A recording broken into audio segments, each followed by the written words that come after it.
They walk among us, shadows in plain sight, wearing the faces of neighbours and friends. The monster isn't born in a moment. It is crafted in the dark. We look for monsters under the bed, but often they sit across from us at the dinner table.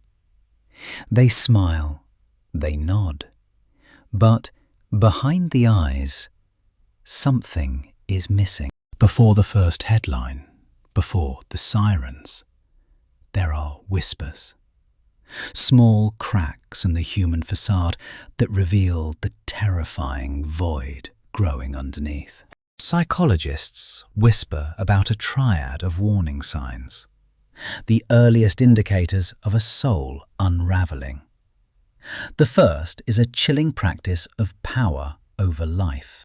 It begins not with curiosity, but with the deliberate infliction of pain on those who cannot speak. To hurt an animal is to silence the empathy within. This isn't play. It is a rehearsal for dominion.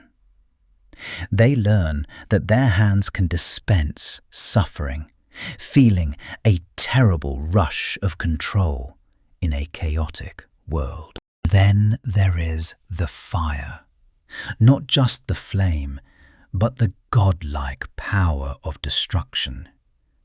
Watching a structure turn to ash, they feel a thrill that life denies them. Fire cleanses the feeling of insignificance. In the glow of the embers, they see a reflection of the power they crave, a way to make the world notice them. But beneath the rage lies a profound shame, often marked by the body betraying them in sleep. Bedwetting beyond childhood speaks of a loss of control. It is a humiliation that festers in the dark.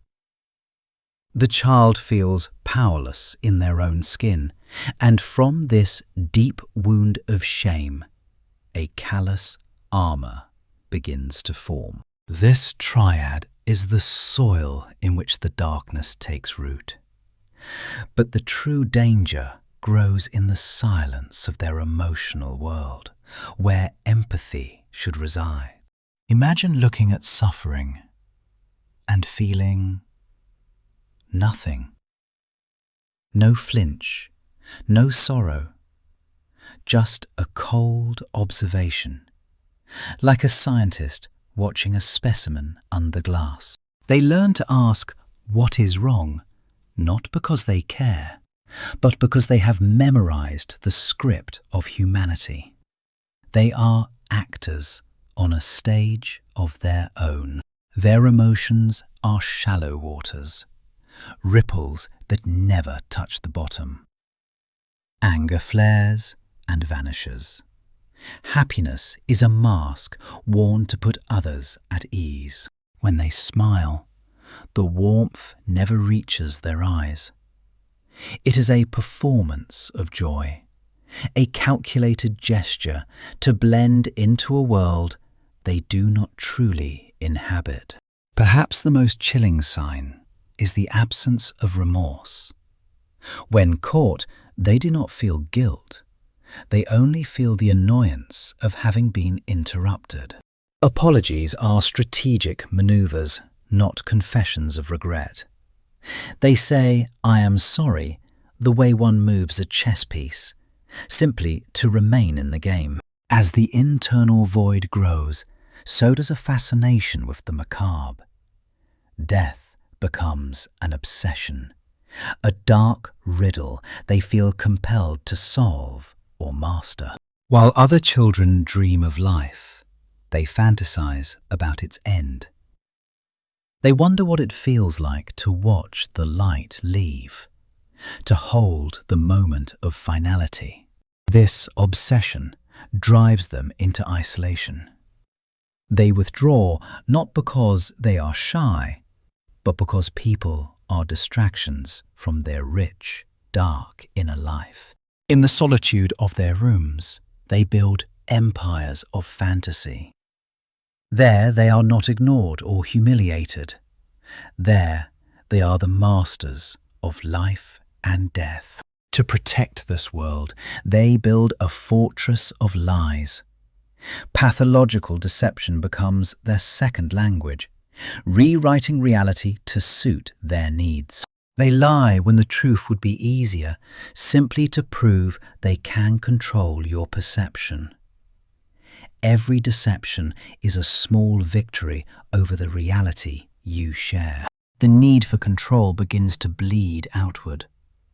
You see it in the bullying of the weak, the psychological games played to test the limits of their power. They identify the vulnerable with predatory precision. It is not just cruelty.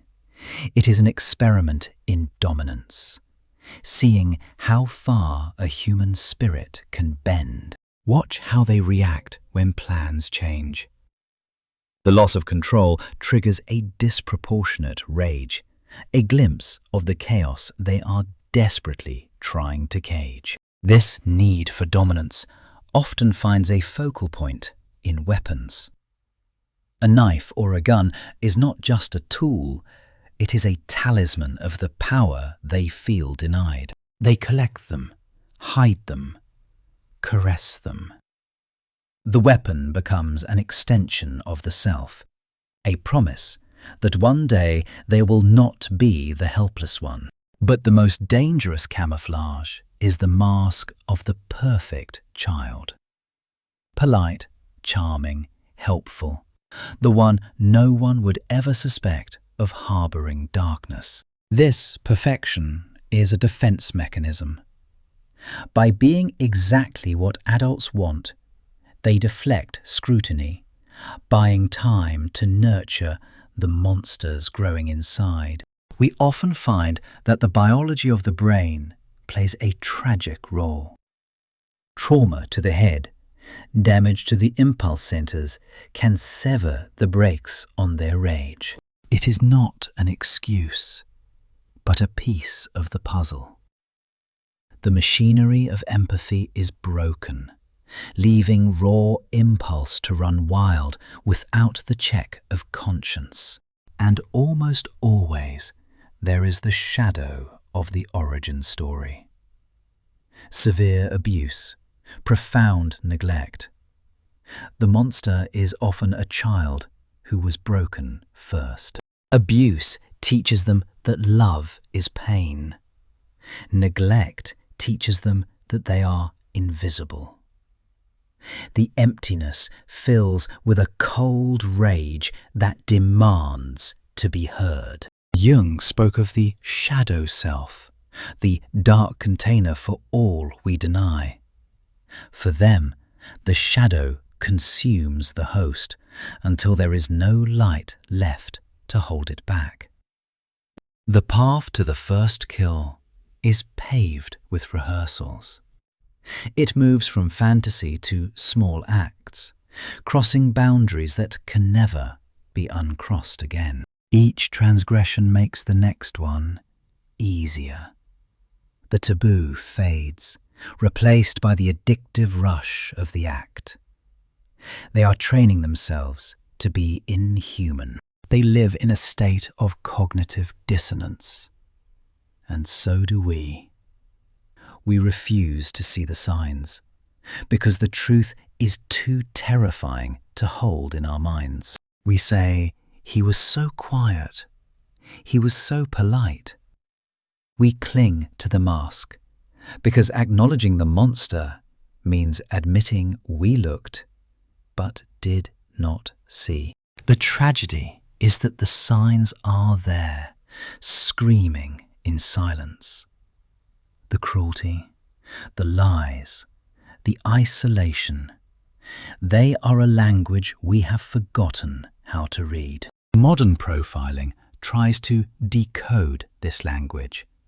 We look for patterns, hoping to intervene before the fantasy spills over into irreversible reality. Schools and families are the front lines.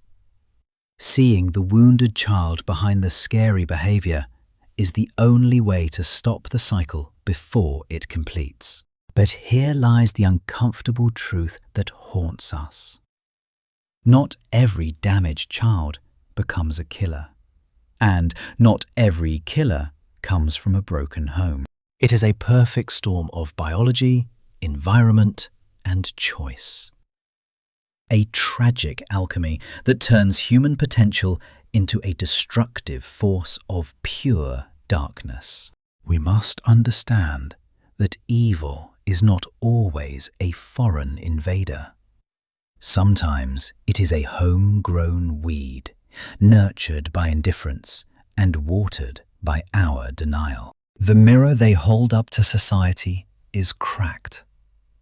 It shows us what happens when the human need for connection is twisted into a lust for domination. If you look closely, you see the tragedy of a life wasted.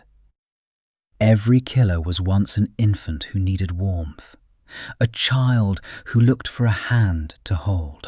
When that hand is denied, they learn to take. When warmth is withheld, they learn to burn. The monster is the scar tissue over a wound that never healed. This is not to forgive the horror they cause. It is to understand it, so that we might see the next shadow forming before it lengthens into night. To witness these signs is a burden. It asks us to look at the uncomfortable, to question the quiet ones, to see the pain disguised as hostility. The mask of sanity is thin. It slips in moments of stress, in the cruelty to the helpless, in the eyes that do not smile when the mouth does. If you have ever felt a sudden chill in someone's presence, trust that instinct. It is your ancient brain recognizing a predator in the guise of a friend. We carry a responsibility to the invisible children, to those whose rage is building in the silence, waiting for a signal that they still matter. Intervention is not just policing. It is connection. It is the courage to ask the hard question, to disrupt the fantasy before it becomes history. The line between the broken and the breaker is thinner than we think. It is guarded by empathy, by the presence of a witness who truly sees us. When we ignore the red flags, we leave them alone in the dark. And in the dark, without a mirror of humanity, they create a monstrous reflection. So look around you now with open eyes, not with paranoia, but with a deep, unflinching awareness. The signs are there for those brave enough to look. The next tragedy is not inevitable. It is often a long, slow accumulation of missed chances, of moments where someone could have intervened. Do you know someone who fits this pattern? The weight of that knowledge is heavy, but silence is heavier. Awareness is the first step to safety. We cannot save everyone from their darkness.